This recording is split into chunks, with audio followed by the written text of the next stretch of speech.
From Beyond Marketing, it's the 20-Minute Call, a podcast about the dreamers, boundary pushers, rebels, and champions of the skydiving industry.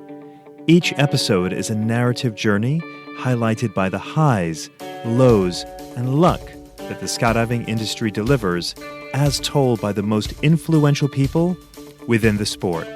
If you've ever dreamed of becoming a skydiver, perhaps opening a drop zone, or becoming the next world champion, check out the 20-Minute Call hosted by me, James LeBarry. My guest today is a true pioneer in skydiving and base jumping, with a career spanning nearly 32 years. Ossie Khan, based in Australia, has completed more than 10,000 jumps worldwide and has been a key figure in both the sport and the industry. As the former owner of Melbourne Skydive Centre, he has trained countless skydivers and served as a safety management speaker and tourism consultant, helping to shape adventure tourism in Australia and beyond. Ossie's impact extends internationally. As a tourism and AeroSports consultant, he has worked not only in Australia, but also in Indonesia through the bilateral Indonesia-Australia Comprehensive Partnership Agreement. He also serves as a Safety and Training Advisor, or S&TA, for Southeast Asia at large, helping to guide the region's skydiving standards and safety practices. His passion for pushing limits has taken him to some of the most extreme locations on the planet, including high-altitude jumps over Mount Everest, as a longtime member of the Everest Skydive Team. His expertise extends beyond skydiving. He's worked as a producer and safety officer for Australian Ninja Warrior, and is the founder of the Experience series, a network supporting athlete-driven filmmaking. His work has caught the attention of major brands like Xbox, Ford, and Intel, and his fearless approach to extreme sports continues to set the standard in the industry. I'm excited to welcome my friend, Ossie Khan, to the 20-Minute Call podcast. Hi, Ossie. G'day there, James. How are you, sir? It's a pleasure. I always love it when my Aussie guests start out with good day. It just sets the right tone. Absolutely. We're a pretty relaxed, community of people. Love life a lot. So, it's always good to be talking to our family, across the pond. The pond and a couple of oceans. Yeah, correct.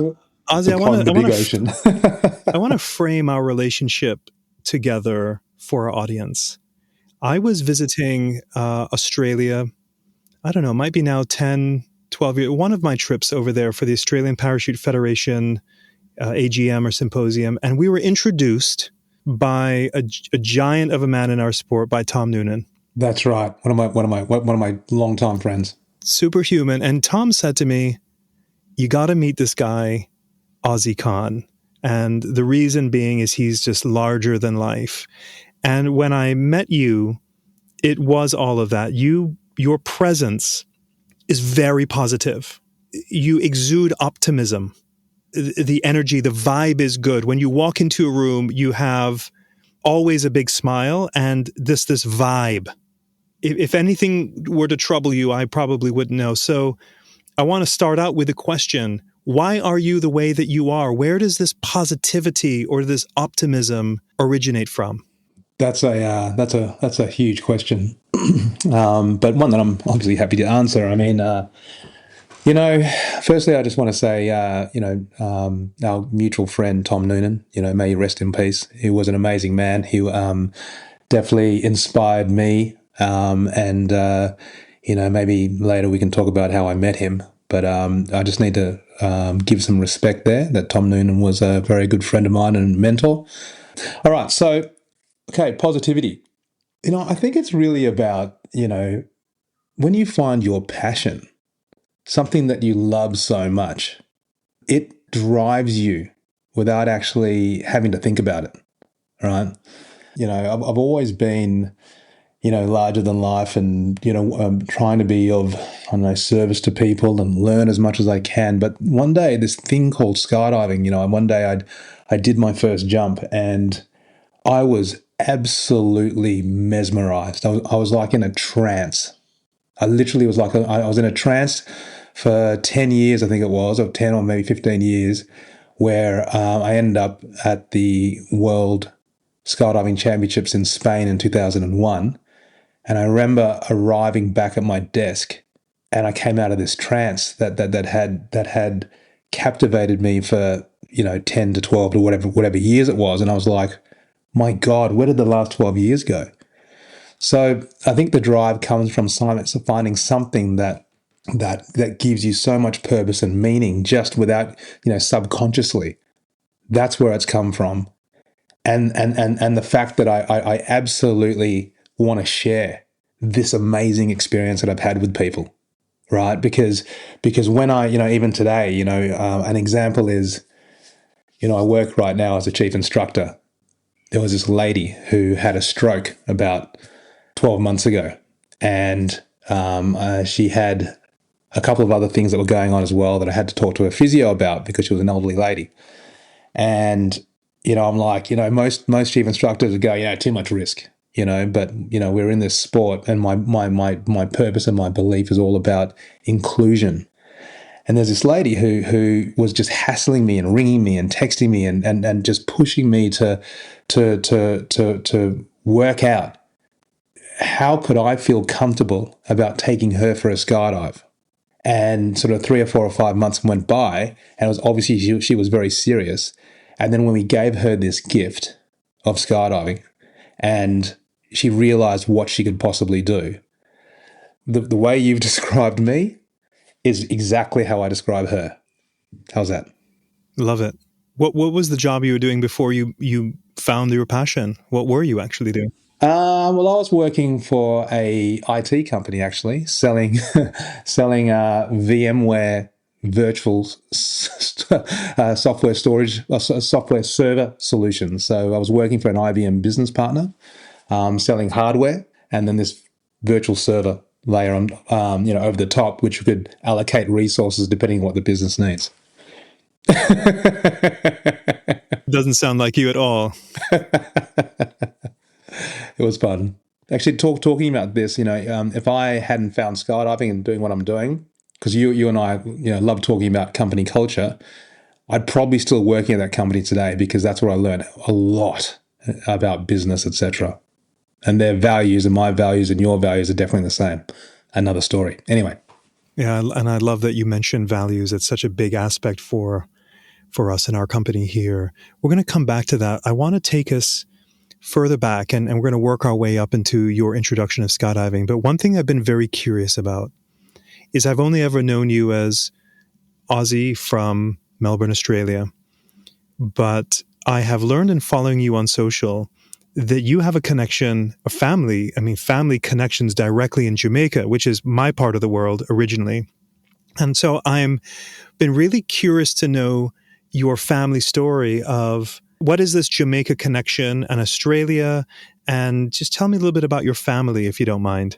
Yeah, sure. So Mum and Dad met in London, right, in about 1968, 1969, right? Mum was born in Jamaica, all right, in Montego Bay. The family lives in Mandeville now, and she has 8 siblings, right? So big family, and the 8 siblings moved from Jamaica through to Florida. They lived in New York. There was Washington, D.C., all the way up to Toronto. So we got family all the way through there.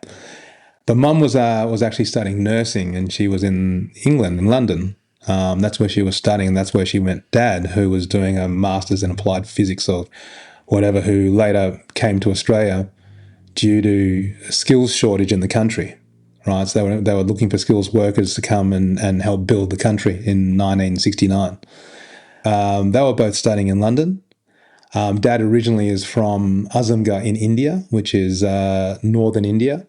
His family, he was born in 1936 and 1942. That it's not quite right, but around 1942 is when India and Pakistan split, right? And so, all the Muslims had to go to Pakistan, and all the Hindus and everybody else stayed in India, and it was a very traumatic time.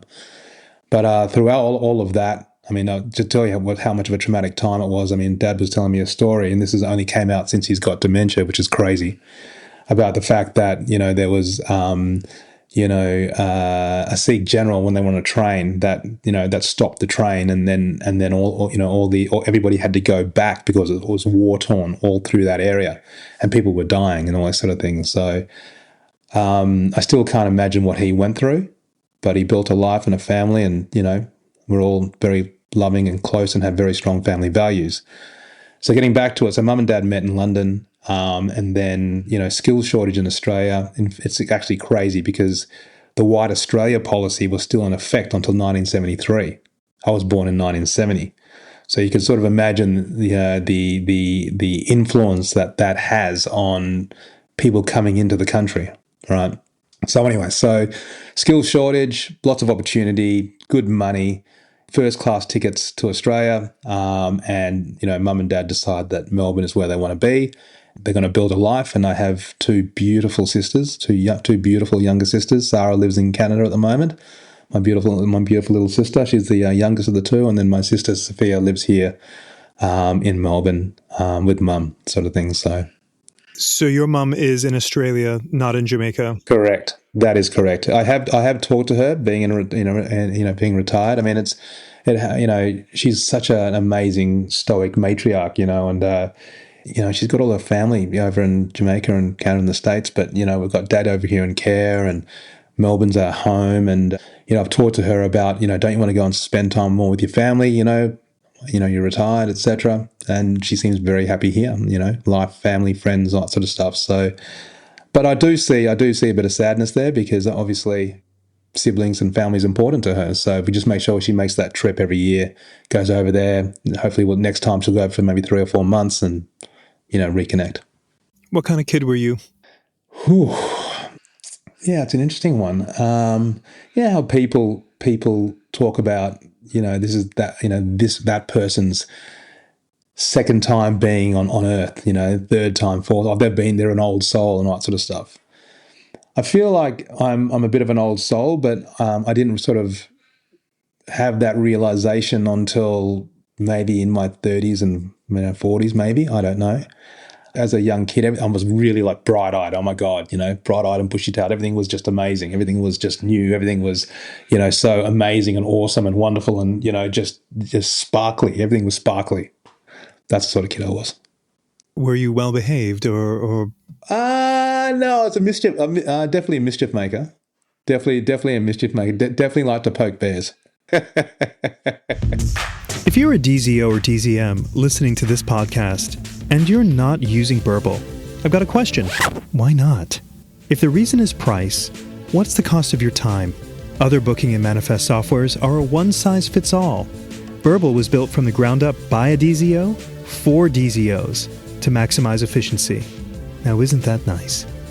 There's no software that compares. Choose Burble. Burble.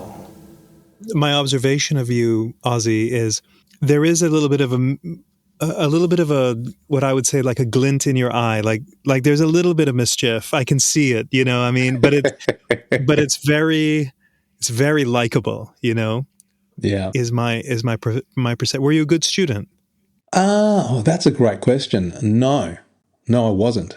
I got diagnosed with adult ADHD, which is sort of a throwaway line these days. But I found it very difficult integrating in school because of the cultural differences. Because remember, we're talking about White Australia policy was still in effect until 1973, and being different, I had to get good at, right? And when we're talking about, my mum's a Jamaican Christian, dad's an Indian Muslim. I'm in a very white Australian school, right? And these people have all their, I talked to you about the fact that Dad came over because, they need skilled workers in Australia, like engineers and all this sort of thing. Because Dad was an engineer. He worked for the Maritime Safety Authority, and everybody thinks you're coming over because you're a refugee. And it's like, is that where your brain goes? How does your brain go there, right? And it was very intriguing. So, already, you people, there's stereotypes which people are trying, there's a box that people want to try and put you in. And so, I'm like, well, that's stupid. That doesn't make any sense. And so I sort of started getting trained to go, you know what? internal validation, what you're saying. And that's probably why the mischief came out, is because people are trying to put me in a box that I just didn't belong in, right, as a kid. And if it doesn't make sense, then I'm going to push back. When we think about, many of my audiences in the US, we think about civil rights and segregation in the US before things had changed. What did that look like for yourself in Australia at that time? Was there a segregation, or was it just overt racism? What was that period of time? Well, I remember being called a curry muncher and a nigger and all that sort of stuff in school. Kids can be very mean. But I had a group of friends also that were really beautiful. My dad was going through his own challenges, I guess, as well. Dad actually started an association, which is like the Indian Pakistani, Australia Association. And the reason why he started that was to help people that were immigrating to integrate into Australian society a lot better, right? What they would do was they'd go out and they'd raise money for Australian charities to give back to the community, right? And Dad got really disheartened, and it's a bit of a sad story. But Dad got really disheartened because still at work he was still, he was subject to a lot of racism anyway, or people feeling like their white colleague deserves the promotion more than he does, or he just had to work harder. For me, like, I feel pressure of that even today to a certain extent. And it's not really, I guess, what this podcast is about, but I mean, we're talking about what's shaped me and my thinking and what's shaped my family and what do I see and what do I observe.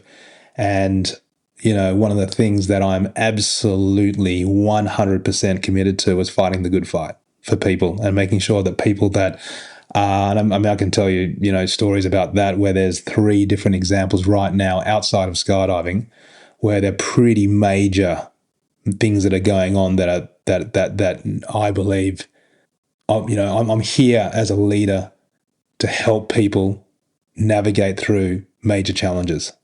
I get that from what I've observed in what my mom and my dad experienced, or people, or just walking around the world and seeing people behave badly to other people and go, you know what?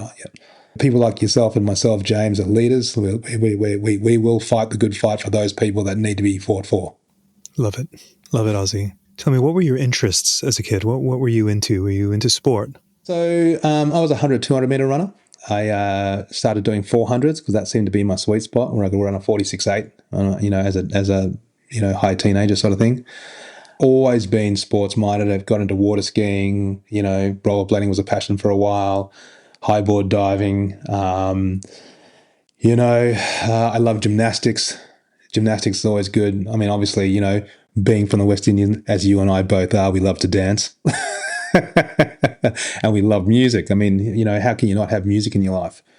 I mean, music is just the human creativity, and that's a very good example of passion. When somebody sings and they're passionate, you can hear it, right? Yeah, that's my answer. I just had a thought in listening to you, something that resonates with me. I would say that it is, if I have a mantra for my life, it was formulated from a piece of art that I saw.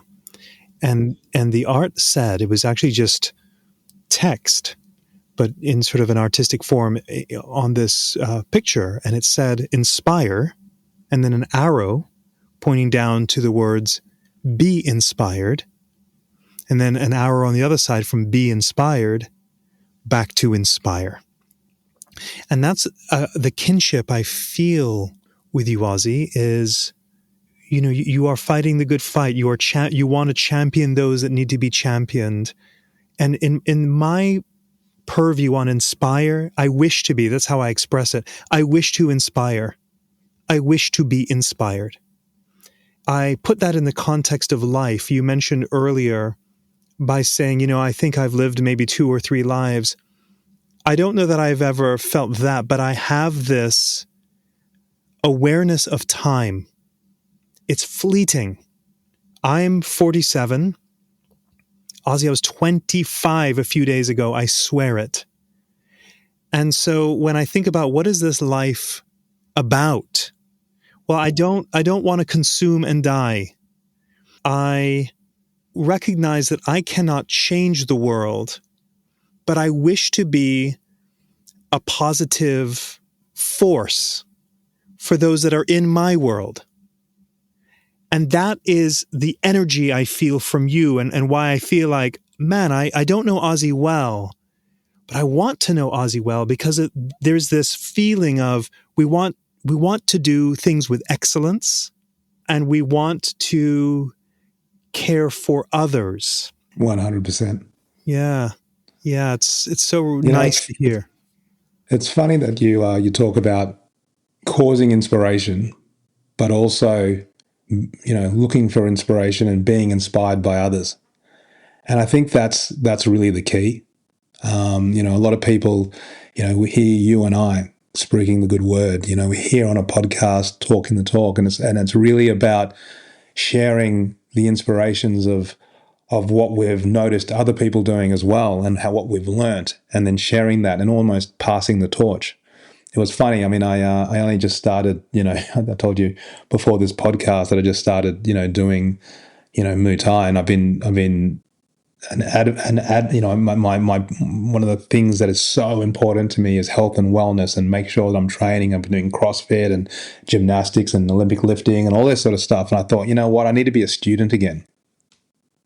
I need to be a student. I need to know nothing. I know nothing. I felt like 2024. I walked out of 2024 going, I really feel like I know nothing right now. This is crazy, right? And anyway, so we wear the white singlet, which is like the white belt. And here I am, a 55-year-old man, that's very proud and, have a lot of what I believe I have some experience and knowledge in my head. But then I'm walking into with a white as an absolute beginner. I'm walking around the gym and people are looking at me with these eyes where, oh, he's just a beginner. He's just, and I'm like, this is awesome. This is amazing. And you can see people saying, oh, you don't really need to wear the white T-shirt. I'm going, well, yeah, I do. I have to wear it. It's like a badge of honor to wear the white T-shirt and go, I know nothing. I know nothing, right? And then it was interesting because this kid came up to me. He's probably about, I don't know, maybe 17, 18 years old. And he looked at me and he goes, "What have you been? Have you done boxing before? Or have you done this?" I'm going, "No, I haven't done anything before. I've done CrossFit and gymnastics." And he goes, "Oh, so you're here because you want to be a student again." And you want to learn something completely different and outside your comfort zone. But you nailed it. You're the only person since October that actually got it. And he looked at me and his jaw hit the ground. And then he's like, yeah. And then he rocked away, right? And so just by being that, he just walked away going, wow, he took something away from that. And for those that are not obviously seeing us speaking to each other, I mentioned this before we started recording. You are the youngest 55-year-old. I know we say things like that, but legitimately, I look so much older than you, Ossie. No, you don't. Stop it. I mean, you are very fit, and very youthful looking, but very fit. It's clear that you are very intentional about your health and wellness. Yeah, it's evident. So I'm sure that they were surprised that there was a 55-year-old man in that class because you don't look it. I just have to thank you for that compliment. That's one thing that people, I think, struggle with, is to accept a compliment. And I want to, James, thank you for describing what you see, because it's always good to know what do people see when they look at you. So I appreciate that. Yeah, pleasure. Let's talk about the circumstance that led to you making your first skydive. What were the conditions? What was the setup for that? When you finish high school, like you just don't know what you want to do, right? And sometimes the current just takes you, right? And so I ended up finding myself studying an applied chemistry, biochemistry degree at Swinburne University here in Melbourne. And because I'm sporty, there's a sports union, and there was a water ski club, and I thought that was a great idea. I've got to go water skiing, and the way the sports unions work here in Australia is that every student at the university has to pay a fee to the sports union, right? And it's like insurance; nobody ever uses it, so there's all this surplus of money. So the water ski club had bought its own boat because it had that many members. So it had its own boat, and every weekend we go on water skiing. It was fantastic. And one of the guys was a guy named Michael Chan, and he goes, "I've just been for a skydive. We just started a skydiving club, and we can get half-price skydives." And I'm like, "That's a good idea. I don't know what skydiving's going to be like, but why don't we just go for it, right?" Anyway, so he organises it. I think he needed 5 members to start a skydiving club. So right now we've got a skydiving club, right? And we could raise money, and then we'd pay for half a rig. We haven't even started skydiving yet, by the way. So, but we already worked out we've got to pay for half a rig, right? And the student union would pay for the other half, and then the $110 static line course was $50, right? So it's like, it's a no-brainer, So anyway, so we've gone to a place called Violet Town. There, this guy named Russ Murray. He was my the first jump course instructor. And anyway, did all of that. Did all the classroom training, and did all the the ground training, etc. And then the next day, they're right, who wants to go first? And I put my hand up. I'm going first. No worries. A little Cessna 182, and I just remember. I remember clear as day. A guy named Stephen Hickey was my first jump dispatcher.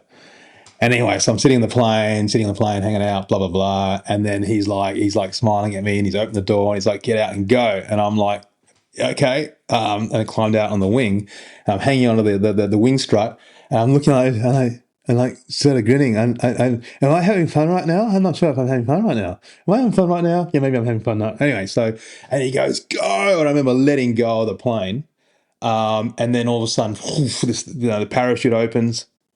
Right. And then all of a sudden I'm flying around. I'm like, this is unbelievable. This is just, holy smokes. This is like caffeine on steroids, right? I'm like, oh my God.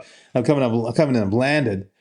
And I'm lying on the ground just going like in like almost like the snow angel. I'm doing a snow angel in the middle of a paddock.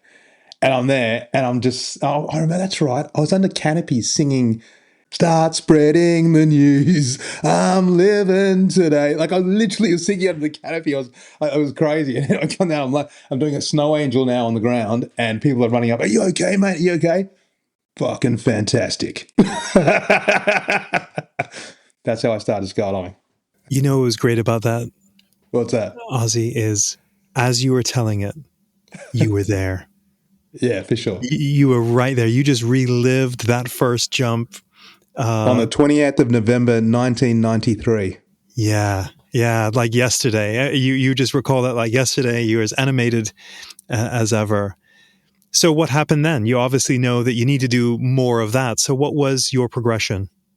So I went back to uni and quit uni, and I ended up going to Kalgoorlie in Western Australia and worked in the mining industry for 12 months and earned a shitload of money, and then just blew the lot in 12 months skydiving.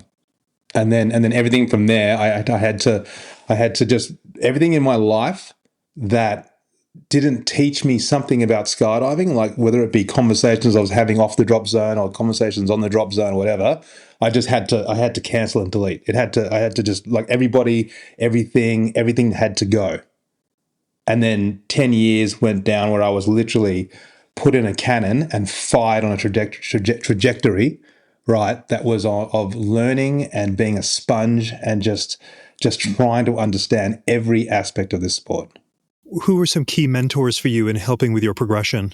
There was a guy named, the guy who owned Violet Town, there was Alan Stevens, was a key member. Paul Murphy, who I'm very good friends with today. I mean, he ended up being the Director of Safety and Training of the Australian Parachute Federation. He was the Area Safety Officer for Victoria.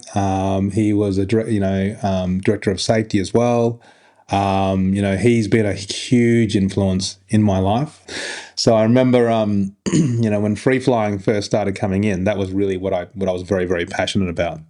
All I wanted to do was free fly. I didn't want to go belly jumping, and all of a sudden you had, people like, the Fly Boys, Eli Thompson, Fritz, Canute. Obviously, you've got people like Omar and Old Lab Zipser, right? And they were putting out videos which were just unbelievable, right? And, Crosswind was one of the most inspiring videos I've ever seen. That was what I wanted to learn, right? I didn't want to learn what everybody else is doing. Like, forget that. We had to do something different, right? And I remember after seeing some of the videos by the Fly Boys, I actually organised one of the first camps here in Australia where I flew Eli Thompson out, from the US. We actually flew him out twice, and just the learning curve was so steep because everybody was like, in Australia, when free flying first started, everybody's like, just making it up as they go, trying to work it out, trying to figure it out, trying to watch the videos and adopt the same positions. And, and there's a lot of people who are actually getting kind of good, but there was all this, no, I've got to do it this way. No, I said, forget all of that. Like, you guys can keep like trying to make it happen, but we all know that when you get a personal trainer, you're just going to get to the end goal quicker. So when we do, so I organised for a camp. Eli Thompson comes out, may he rest in peace. He passed away in Switzerland quite a few years ago. But he was a massive mentor, like, where I'm just like, man, and his energy and then his charisma and his teaching style just made sense of why we brought him out a second time, right? So. And then talking about the story about Tom Noonan, this is an interesting story, right? So I was quite insular. I owned Melbourne Skydive Centre at the time, and Tom was coming out to do some safety talks or whatever, and I got a call from the Victorian Parachute Council going, do you mind if this guy named Tom Noonan, I didn't know who he was at the time, this guy named Tom Noonan, do you mind if he actually comes and can he stay with you actually, because we can't really afford to put him up in a bloody hotel. I'm like, well, that's odd, but yeah, why not? Yeah, sure. So I go pick up this guy, don't know who he is, Tom Noonan, whatever, right. So yeah, get in the car, bring him, just have a pretty general conversation. And he's sitting on my couch, and I go get him a beer. And I go get him, and I give him a beer, and I'm going, oh yeah, what are you up to, bro? Like, just thinking he's just some. And I said to him, I just thought you were just some other fucking dumb fucking skydiver. Excuse me for swearing, but yeah, whatever. But because he's telling me the story about what he does for like the Everest Skydive and this and that, and I'm like, who are you again? Like what? Who are you again? And he's looking at me going, I didn't know you owned a drop zone. You did this, that, and the other. And we're sort of looking at each other going, well, this is cool. Nice to meet you, Tom.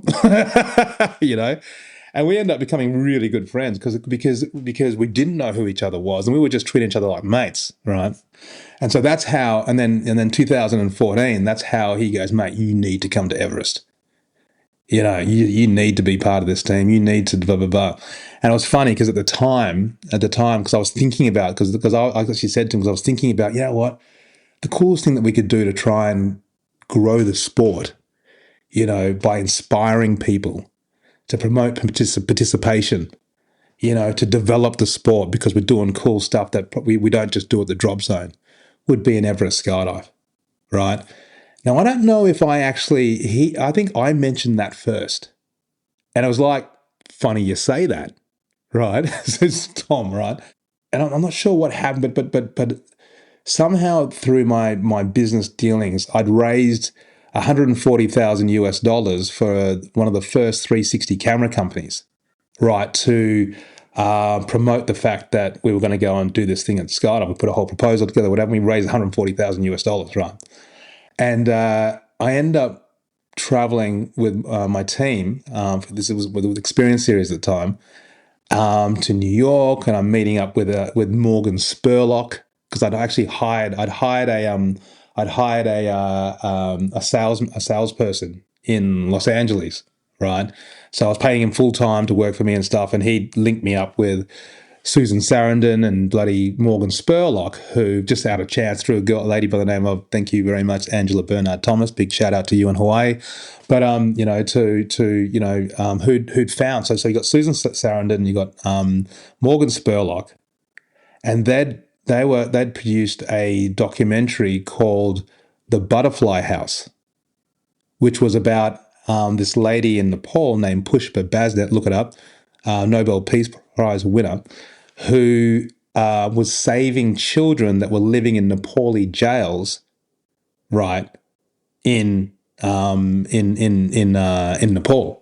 Right. So what happened was she'd finished university, was becoming a social worker. She was doing work in a Nepali jail, and this little kid runs up, right, and starts like pulling on her shawl, and it's like she's like, "What are you doing here? Like what? Like how is there a kid in jail?" And she'd realised that there were these kids that were living in jail with their parents because the parents couldn't afford to put the kids anywhere else.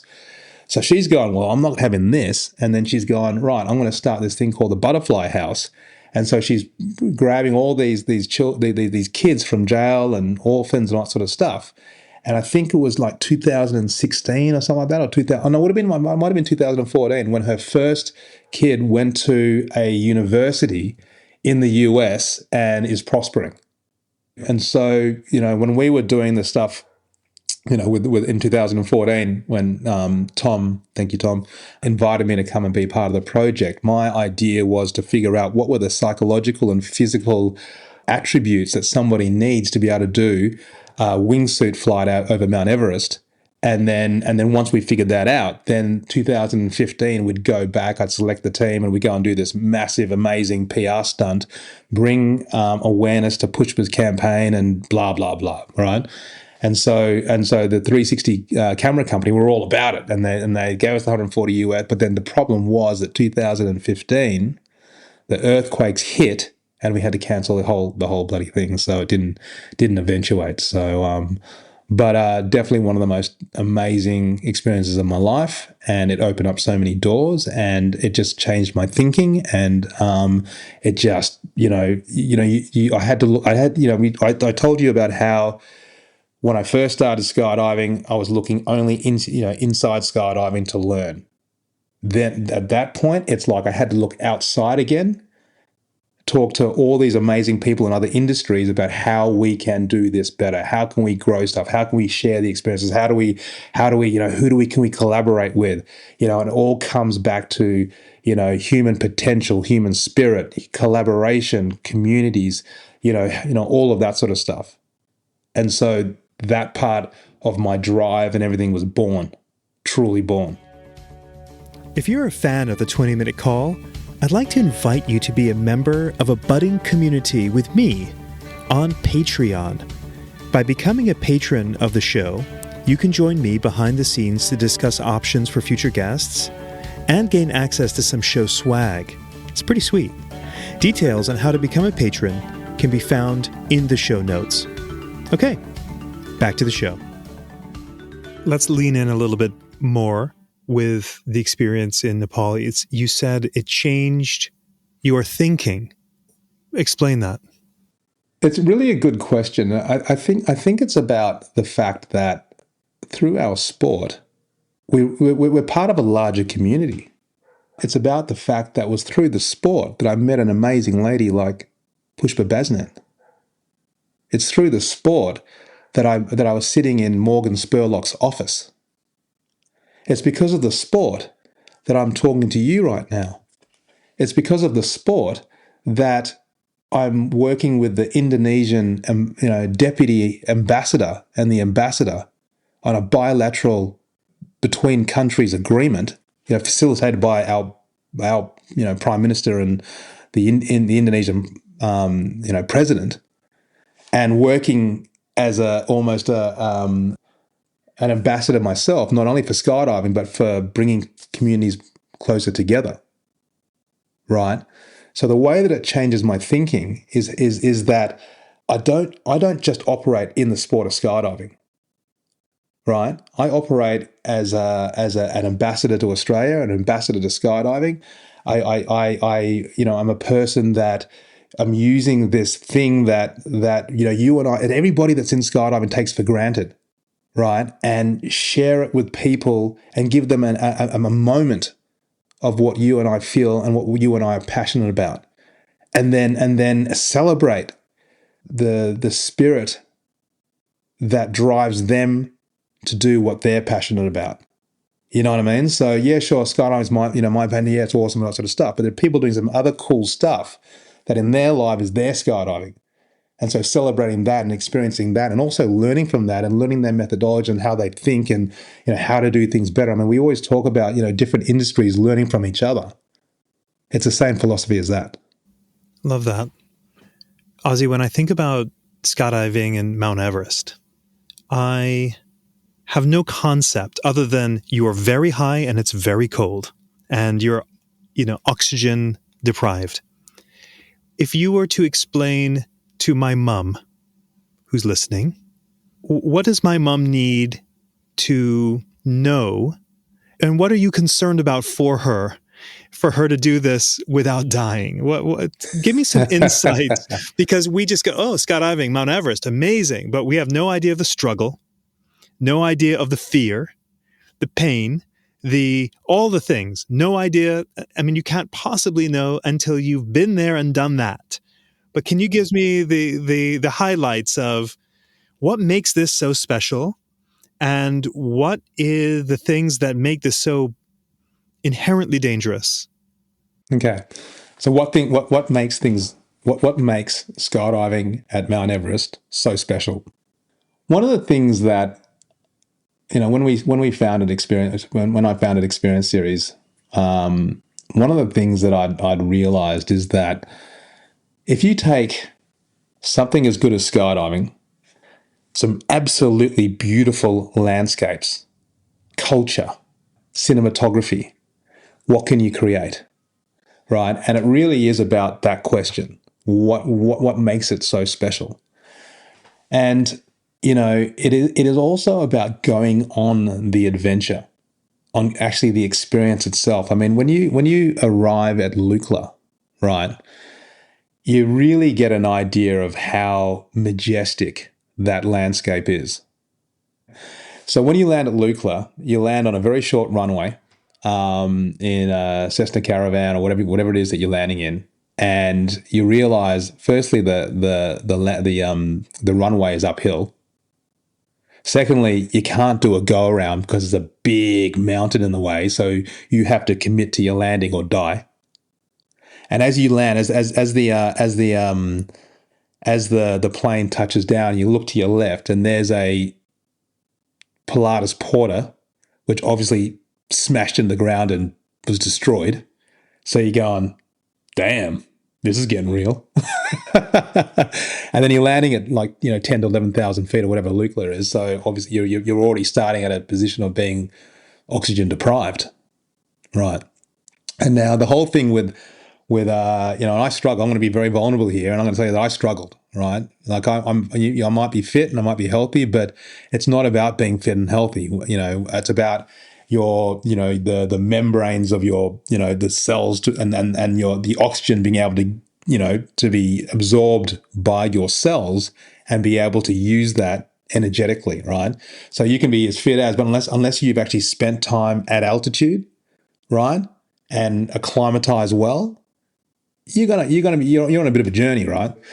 And the other thing about when you arrive at Lukla, like once you actually start the trek towards Namche Bazaar and Sambyoshe Airport, there's no wheels. There's everything's on either horse and cart or a yak or whatever, right? So it's like the wheel actually never got to the upper Himalaya, right? So, and then also when you think about refrigeration and all that sort of stuff, you just don't want to eat meat. You like the whole, this is the experience that you're going on, right? And then also when you cross those rope bridges that are 1,000 foot high and the whole thing's moving, it's whole swaying in the wind.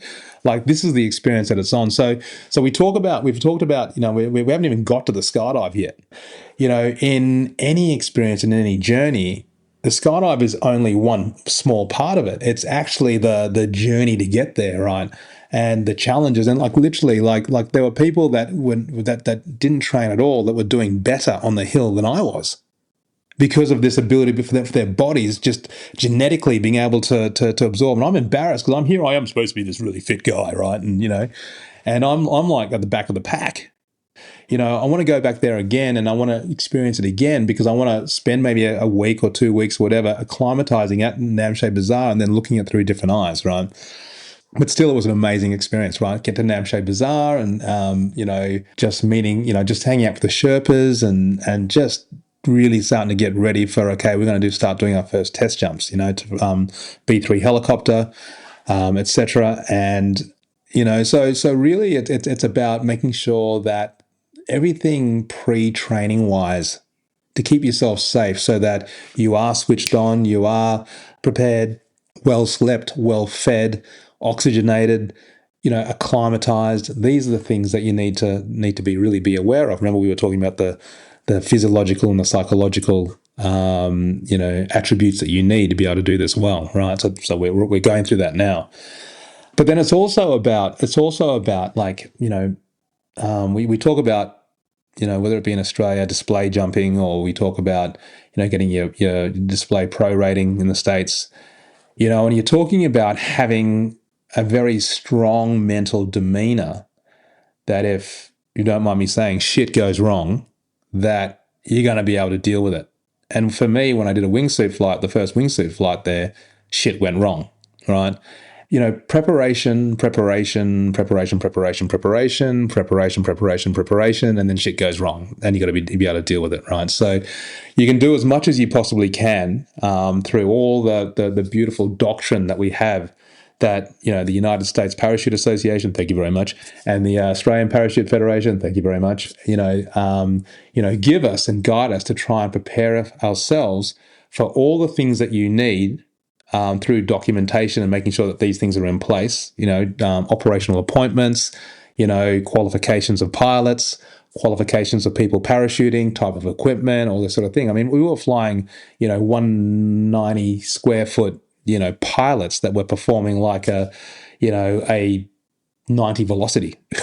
You know what I mean? Like not quite, but like maybe like a 110 square foot canopy, right? Because the air because the air is so thin. Yeah, like things were moving, like things were just moving faster, right? It really was the first time that I was using oxygen, right? And there was a guy named Ted Atkins. What a legend! May he rest in peace. God, we've talked about so many people that have died already in this, what have been, hour that we've been on the phone for. But Ted Atkins was a designer of the top-out oxygen delivery system, which he attached to the side of the rig and breathed, all that sort of thing. So, we all know very well, James, that there's three things that are wrong. You're probably going to get an incident. I mean, statistics say that, right? So we've got high altitude, we've got the oxygen system, we've got parachute, we've got a little hypoxic. I'm feeling tired because I've been jet lagged. I've got like 5 or 6 things going on, right? And then on top of that, what we found out was that the pilot that we were using only spoke Italian. Right. So I'm like, oh my God, okay, well, we'll see if we can figure this one out. Anyway, so I end up saying, hey, I want to get out 1 mile, right, over Tiger Country, and I'll fly back. And I end up getting out maybe 3 miles, right? Didn't really get a lot of penetration, right? And I'm looking at the landing area going, there's absolutely no chance that I'm going to make it back, right? And I've like gone, you know what? Problem-solving time. We're in free fall. Problem-solving time. What first thing I'm going to do? Give myself more time. Open a fucking parachute. Open the parachute. I'm like, right, cool. Now I've got time on my side. I look down, and literally there's like, it is tiger country. Like we're talking major, very steep mountains. Right, we're not talking. There's no flatland, right? The only flatland there was what I could see was little, small, like tiny farms that were probably half the size of a footy oval, right?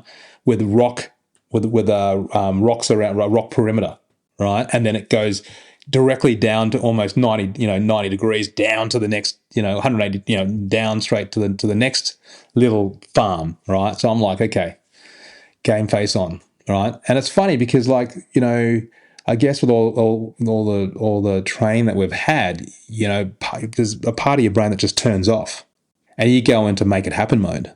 And so I looked down. I'm like, ooh, okay, firstly, this is unbelievably beautiful. Like, oh my God, let me just take a moment. This is insane where I am right now. Okay, now game face on.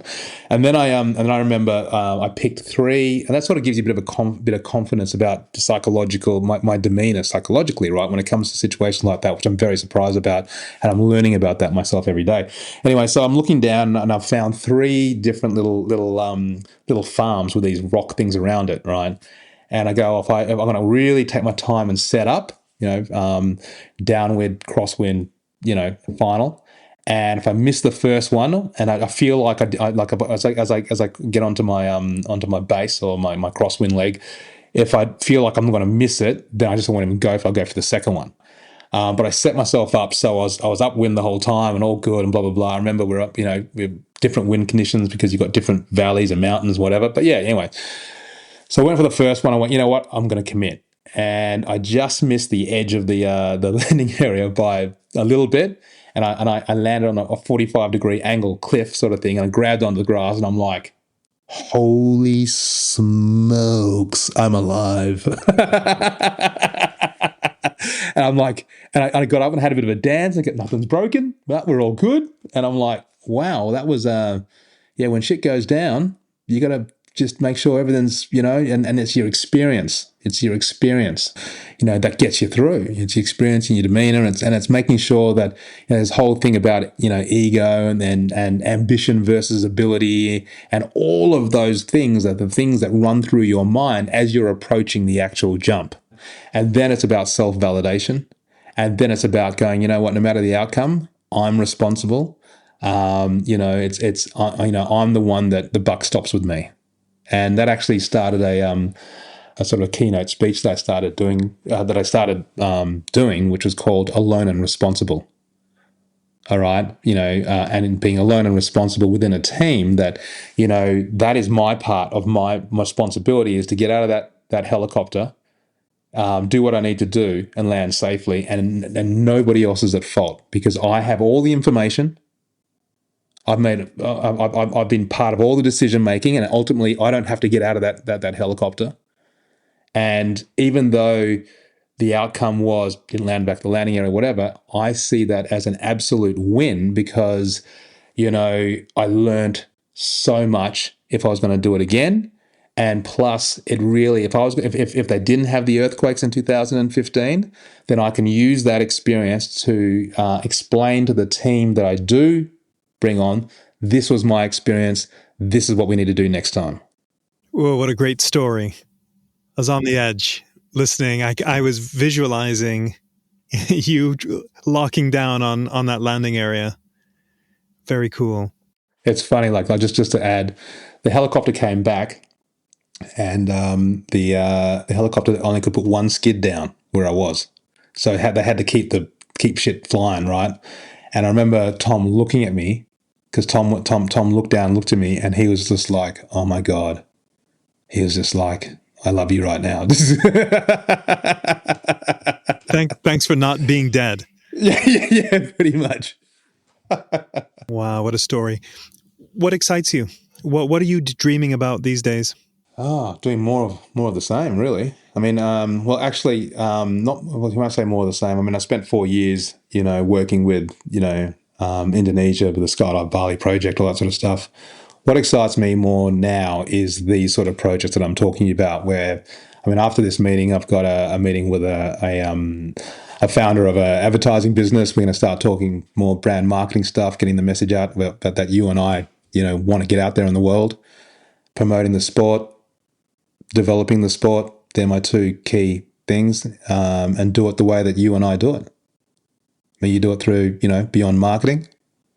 I have a very similar pathway, and we can go and promote the sport and get people to go down the drop zone and do AFF courses and all that sort of stuff. But, you and I have been given a gift where we can raise capital, or we can work with brands that have big budgets, and we can showcase the sport in a way that people just go, I do need to get involved in that. I mean, if you think about things like even people like, Tom Cruise and, the base jump that he did in Mission Impossible, or, any of those ads, or film and TV or whatever, they change people's thinking. Maybe I'd love to go and try and do that. And so, through, Finalist was the first one, through all the brand marketing stuff, and, things like Xbox and all that sort of thing, like, throwing cars out of planes, and, wingsuiting across Fraser Island, landing in the back of a Ford Ranger. I mean, it's just fun. And we get paid for it. And we go to cool places. And film and television is something that you and I are both very passionate about, and we get to put a cinematic lens on it. That's pretty cool. Super cool. You're living your passion, clearly. Got to do what you got to do. Ossie, what does a day look like for you? What time do you rise, and what do you do? So my day starts at 4:30 in the morning, and I'm in the gym by 5 a.m. From 5 till 6, I'm doing a heap of yoga, mobility, and rehab. I mean, being 55 years old, things don't, you just need to be continually working on your body and your weaknesses. 6 to 7, I'm doing either Muay Thai or boxing to build resilience. And then I get into my day where, I set an intention of the say 3 things or 4 things that I want to achieve. Sometimes if I've slept bad, then I'll make room for like anywhere between a sort of a 20-minute to an hour and a half meditation, which slows down my brain waves from beta brain waves down to sort of alpha beta, more creative brain waves.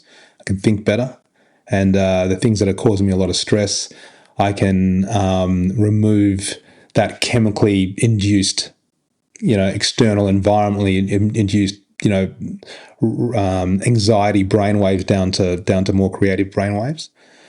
Then it's about, having a look at I've got a bit of a 90-day plan, which every 90 days I like to have a holiday, so I can work to that goal. So today I've got 2 or 3 meetings that are around,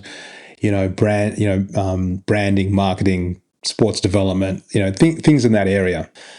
Because I'm a morning person, sort of as I go towards the afternoon, things sort of get a little, I start to get a little tired. So, I need to either go for a walk, just realize that, have I achieved the goals that I'm achieving, and just make sure I tick those boxes fairly quickly.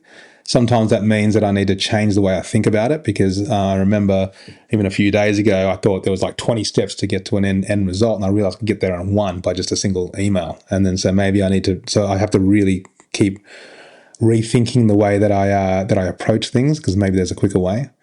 And then I start to get into wind down mode, and then I try to get in bed by sort of 9 o'clock. My wind down is from say 8 o'clock till 9 o'clock. I'll probably have dinner around 6:30 sort of thing.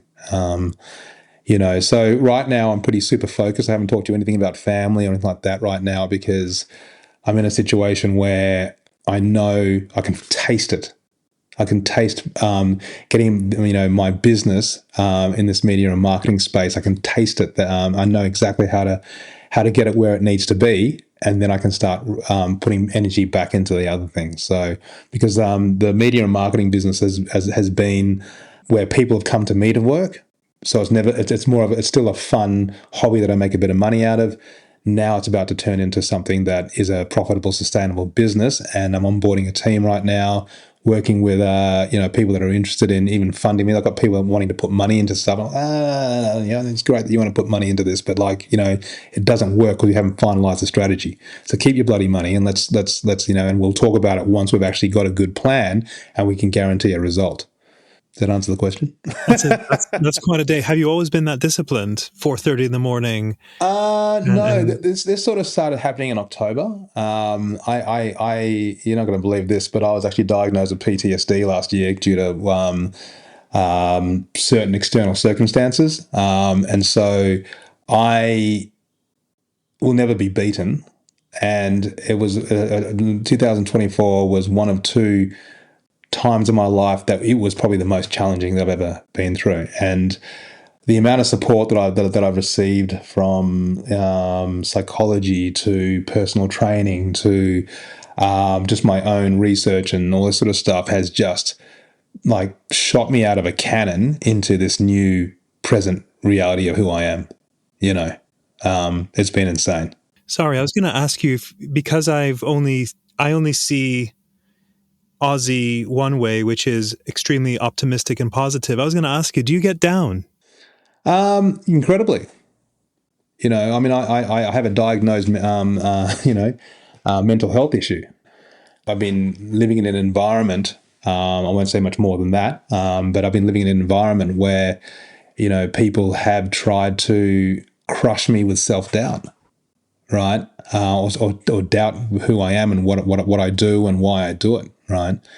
And I've really had to lean into that. And I am very grateful for 2024 because how my day looks now and who I've become out of it and what I've learned and the people that I'm meeting. Even my boxing coach, Eddie, like what a legend, right? So imagine, you know, borderline, you know, challenges that give you PTSD and he's there and I'm sitting there and I have to stand there, you know, while another student is throwing punches at me and I can't throw punches back, building resilience. And I have to move out of the way of these punches and it's taking those sort of strategies into my commercial life and personal life.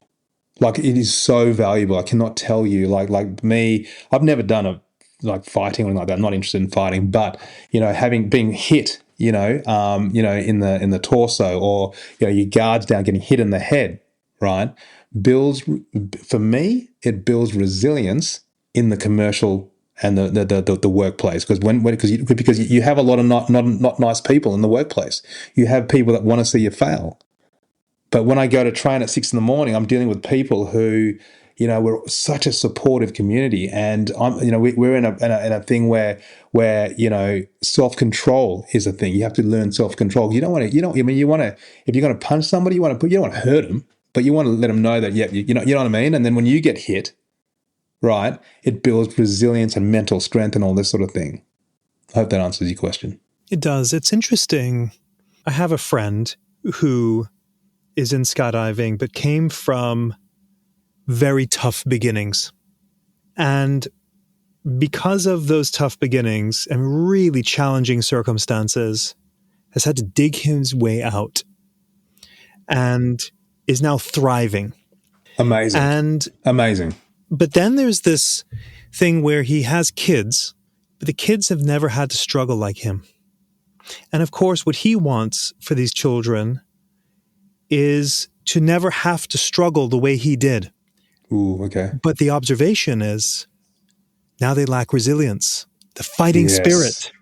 Yes. And in this life, when you go through hard times, it molds you if you can push through it. But on the other side, do you have as much character if you face no adversity at all?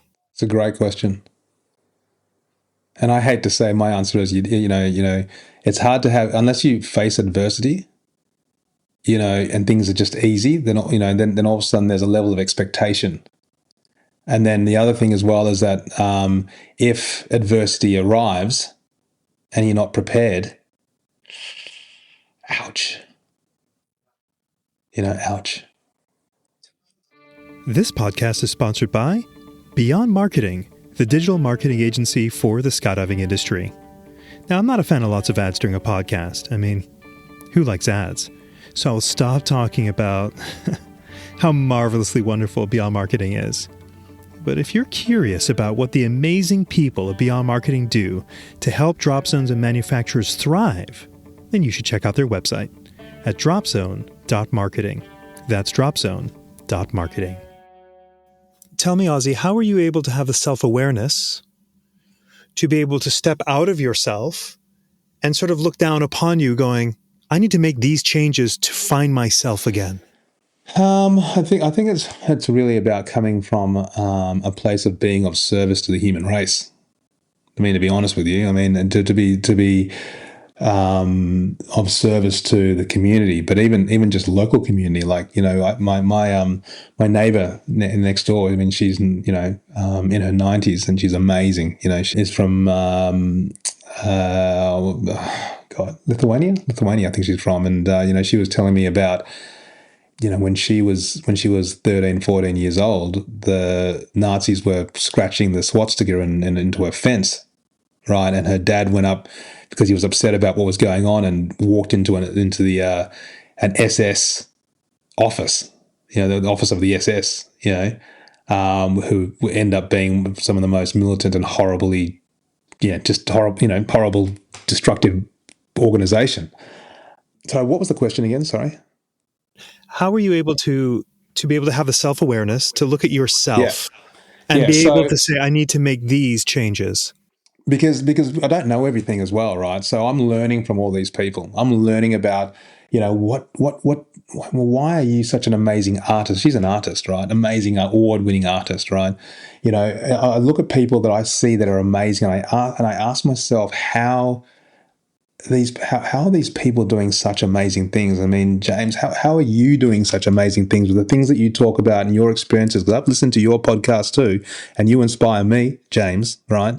I think I just quickly, I remember I sent one of your, you did a podcast interview, and I sent it to one of my girlfriends, and she goes, I just love James. I just love Mr. Beyond Marketing, And that's what she said, that she sent it to me. I just love you, and she hasn't met you, right? But you inspire people. And I look at that and I go, that is, and so I'm always reflecting on how can I be more like James? How can I be more like Giselle? Because these people fill my cup when I have an experience with them. So how can I be better? Because I want to do what they're doing to me. I want to do what James, you invited me on this podcast, and I want to, and I'm so grateful. I'm so, because you and I are friends. You and I are like-minded. You and I are on the same mission. I want to be part of a like-minded, courageous, amazing community. So I have to self-reflect to stay within that community. I hate to know that my friend Ossie has been through pain, but as you come out on the other side, Ossie, yeah. I feel so inspired. Because and you know what? When you can come out on the other side and dust yourself off and keep driving forward and keep bringing that positive spirit and looking out for others, because it's really easy to get knocked down and not get back up. It's hard. It's hard to get back up. Correct. There's another word for that, all of that. Leadership. Yeah. Yeah, well, you are a natural leader, no question. So, and we are, not me, we. It has to be said as we. I feel uncomfortable about me. Let's talk about we.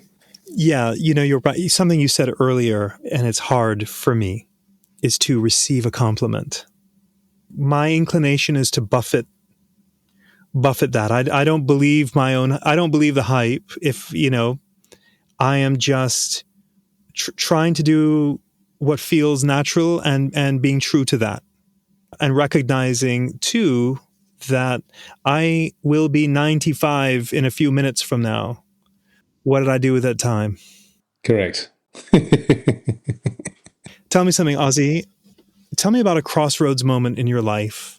And when I define crossroads moment, I'm always curious about this, that maybe you met someone that seemed almost by chance, or you said yes to something or no to something that seemed almost mundane. But had you not met that person, had you not said yes or no, your life would be in a complete different place than it is now.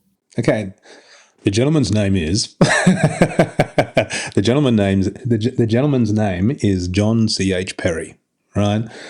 So, as part of an entrepreneurial community that I'm involved with, there's a guy named John who is a business consultant, right? And I've always looked for mentors in my life. And John, the thing that I say about John, if I want to really, in a nutshell, is that he rearranged my brain.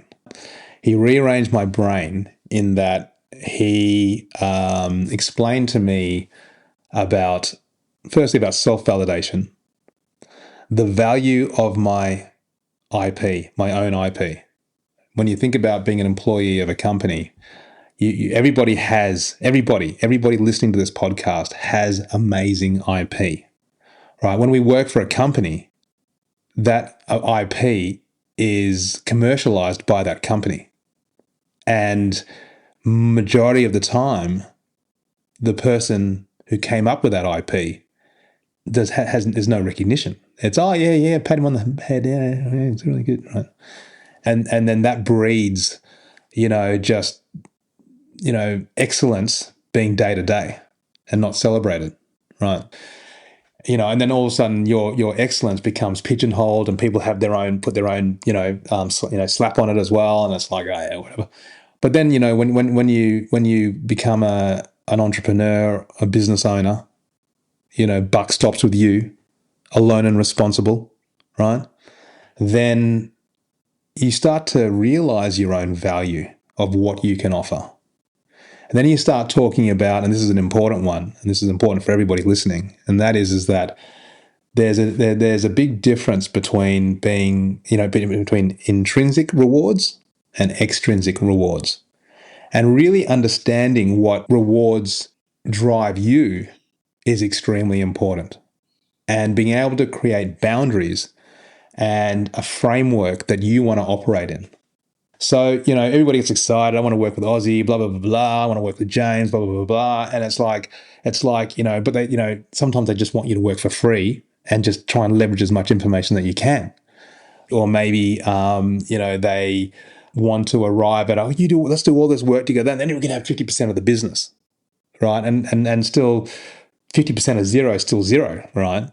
So you start working out how to commercialize your IP and how to commercialize, what you do, and how much are you willing to give away for free, and how much, and where's the line before people need to start going, this is what my content's worth, this is what my IP is worth, or whatever, right? With my last job that I was in, it wasn't about the money. It was about sports development. But there comes a point where you got to go, well, I can't be doing this for free all the time, or at this cost, but I'm happy to be on this contract for this period of time on this money that I know that I'm worth more, but I'm giving, but the reward I'm getting isn't the money. It's being part of doing something to improve and help the sport grow. Being the safety and training advisor, for Southeast Asia at large, is a voluntary position, and I'm trying to pour as much of my knowledge into Indonesia and Malaysia, etc., to help them prop up. But it gets to a point where I'm giving all the resources as much as I want to give, but anything outside of that, that's when we need to have a commercial arrangement. So what I'm saying is that what I hope my ADHD might be throwing me around a little bit, but what I'm saying is know your value. He taught me what my value was and how to communicate that and how to stay within my framework works, where I never ever commercially act in desperation or from a feeling of lack. John C.H. Perry, thank you very much. I was going to say, it sounds like this gentleman allowed you to see your value. I mean, what greater gift than that? Ossie, if somebody wants to work with you or get in touch with you, how do they do that? Just hit me up. I'm on LinkedIn, or I'm on Facebook. I'm on Messenger. I have a website, OssieKhan.com. You can find me through that. Ossie at OssieKhan.com. OSSIE at OSSIEKHAN.com. There you go. Ossie, I've so enjoyed our time. Me too. There's so much more that I want to talk about. And I would like to say that maybe we meet again for a second episode in the future, which I've done on a few occasions with some other guests, because we haven't talked about base jumping and that world. I wanted to talk a little bit more about the Experience series. I'm going to put in the show notes, and I encourage everyone to see the Experience Gravity and Experience Zero Gravity videos that we'll put in there. Just beautiful, beautiful music, beautiful visuals. I watched that and just so enjoyed them. Ossie, you're an ambassador, you're a leader. I speak very complimentary, for our listeners, and I so sincerely mean it. I feel fortunate to be able to say you're my friend. You're a tremendous human being, my friend. Oh my God, the gratitude. Wow. Yeah, thank you so much, sir. Thank you, sir. I feel the same, and I think we just need to talk more, and just our vision, our purpose, our values, just let's just collaborate somehow.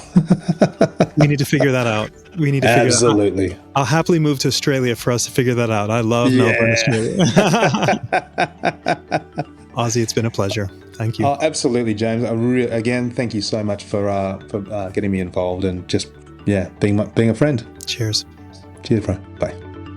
Hey, everyone. Thanks so much for listening to the 20-Minute Call podcast. Please do follow us on your podcast app so you always have the latest episode, which is released every Monday.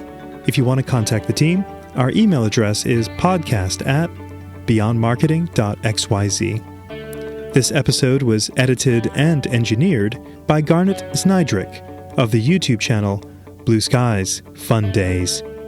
Thanks for listening, and join us next week for our next episode.